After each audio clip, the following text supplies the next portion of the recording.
Broadcasting to viewers in Liberia and across the globe, hello and welcome to KMTV News Update. My name is Anthony Kokoi. The Liberian Senate has elected Mosrata County Senator Sir Joseph as chairman on the Senate Statutory Committee on Executive.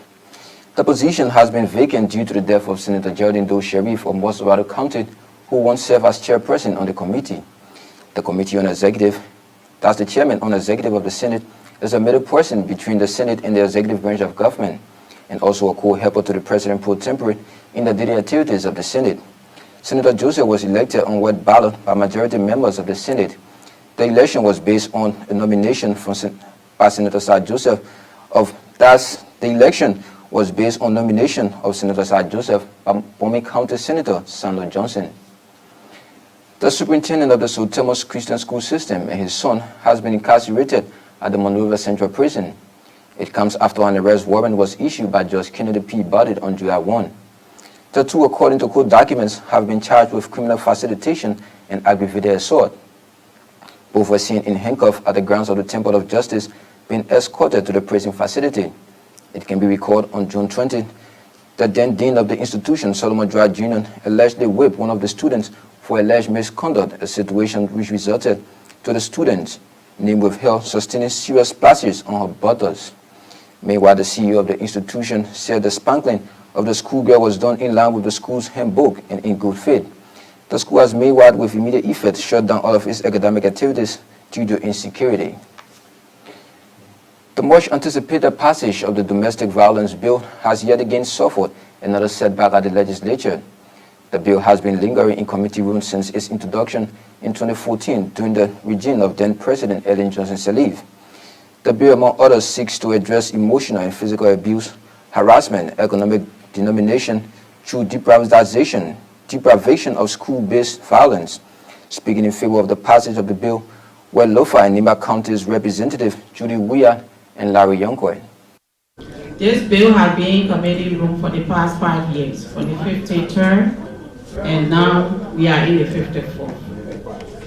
So the Women Legislative Caucus, together with their chair, Rosanna Shah, have deemed it necessary to make sure that this bill be reintroduced for passage. This bill, like our colleague Honorable Gray just said, is not only for the women or children, it's also for the men.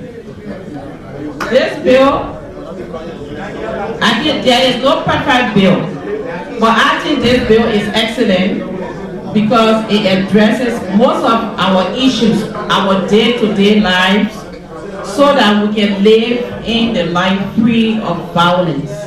We want to indicate here that this law is good to qualify Liberia for international comparability.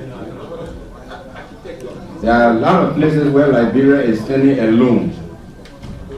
Our constitution can speak to that, and we're still grappling with that. Most of the countries around us, for best practices purpose, have had domestic violence law, and we did not study this law in isolation. We consulted them. And if we remain impervious to change, we're going to create a stumbling block to a lot of good things happening to us. Well, in reaction, Gender, Children and Social Protection Minister Wilmita Piso Sedita expressed high level of disappointment, but expressed hope for the passage of the legislative instrument. And in sports, the Liberia Football Association says it has received an invitation from the Botswana Football Association for an international friendly slated for September 30, 2019 at the National Stadium in Gaborone. According to the LFA, the match is part of celebrations marking Botswana's 50th Independence Day celebration, which is usually climaxed with an international friendly. Liberia last played an international friendly on March 26, 2019, in which they lost 1-0 against the Elephants of Ivory Coast 2 days after their 1-0 defeat against DR Congo in their final qualification match of the 2019 Africa Cup of Nations. And away from Liberia now, an airstrike which killed more than 44 migrants at the detention center outside Libyan capital clearly amounts to the level of war crime, the UN says.